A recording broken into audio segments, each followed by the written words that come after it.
আসসালামু আলাইকুম গাইস, সবাই কেমন আছেন? আশা করি ভালো আছেন। আমি আল্লাহর অশেষ রহমতে অনেক ভালো আছি। দেখুন ৩টা চালতা দিয়ে এখন চালতার আচার বানাবো। কে কে চালতার আচার বানাতে পারেন অবশ্যই কমেন্টে জানাবেন। চালতার আচার বানানোর জন্য প্রথমে ৩টা চালতা সুন্দর করে ধুয়ে নিচ্ছি। দেখুন ভালো করে ধুয়ে নিতে হবে চালতার। এটা কি চালতা? এটা দিয়ে কি করা হবে?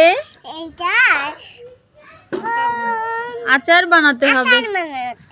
আচার কি তুমি খেতে পারো? আমি খেতে পারি। কয়টা চালতা দেখো তো, গোনো তো। 1টা 2টা 3টা। 3টা 3টা চালতা দিয়ে আচার বানানো হবে গাইস। চালতার আচার বানানোর জন্য প্রথমে চালতাটা সুন্দর করে উপরের খোসাটা ছুলে নেব। দেখুন আমি চালতাটা খোসা ছুলে নিচ্ছি উপর থেকে, কিন্তু এটা করতে কিন্তু অনেক কষ্ট হচ্ছে, বারবার ধরতেও সমস্যা হচ্ছে। চালতাটা যেহেতু অনেক বড়, বাজার থেকে কিনে আনা আচারের চাইতে কিন্তু ঘরে বানিয়ে খাওয়া অনেক ভালো। ঘরে বানানো যে কোনো জিনিসই কিন্তু স্বাস্থ্যকর। এই যে দেখুন চালতাটা আমি সুন্দর করে ছুলে নিচ্ছি। চালতাটা ছোলা হয়ে গেলে চালতাটা আমি লম্বা লম্বা করে কেটে, কেউ ছোট ছোট করে কাটে, কেউ লম্বা লম্বা করে কাটে, কেউ বা আবার একবারে থেতলে নেয়। আমি দেখুন চালতাটাই যে কেটে নিচ্ছি। চালতাটা অনেক শক্ত ছিল, এই জন্য দেখুন কাটাই হচ্ছিল না, অনেক কষ্ট করে চালতাটা এইভাবে কাটতেছিলাম। অলরেডি দেখুন চালতাটা কাটা হয়ে গেছে। এখন আমি সুন্দর করে ছোট ছোট পিস করে নেব। আশা করি আমার ভিডিওটা আপনাদের কাছে ভালো লাগবে। আমার ভিডিওটা যদি ভালো লাগে তাহলে আমার চ্যানেলটি সাবস্ক্রাইব করবেন, আমার পেজটি ফলো দিয়ে আমার সাথেই থাকবেন।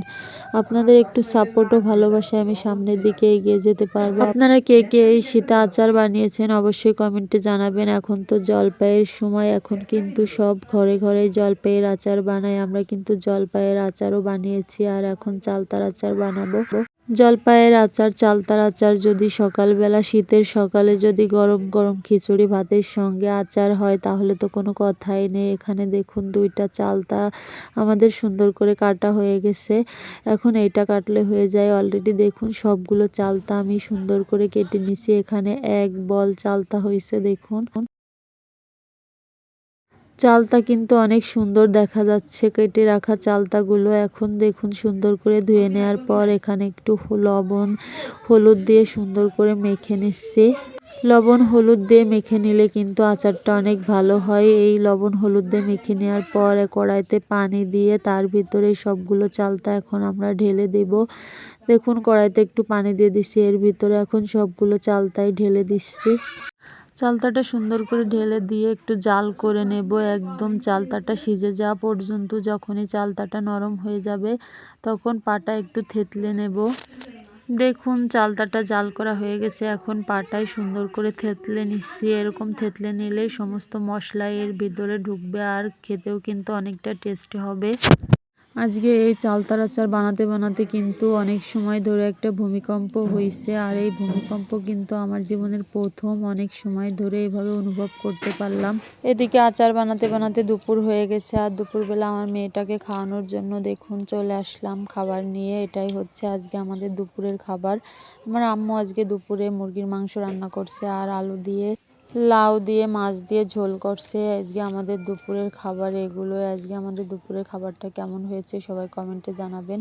এই খাবারটা কিন্তু আমার মেয়েটা অনেক পছন্দ করে। আমার মেয়েটাকে দেখুন আমি খাইয়ে দিচ্ছি। আর এদিকে দেখুন আমার আচার বানানো কমপ্লিট হয়ে গেছে। এটাই হচ্ছে আচারের ফাইনাল লুক। দেখতে কেমন হয়েছে জানি না, খেতে কিন্তু অনেকটা টেস্টি হয়েছে, অনেক মজা হয়েছে। সবাই বলছে অনেক ভালো হয়েছে। এই যে দেখুন চালতের আচার। চালতের আচার খেতে কে কে পছন্দ করেন অবশ্যই কমেন্টে জানাবেন। আমাদের ফ্যামিলির সবাই কিন্তু চালতের আচার অনেক পছন্দ করে, শুধু চালতে না যে কোনো আচারই অনেক পছন্দ করে।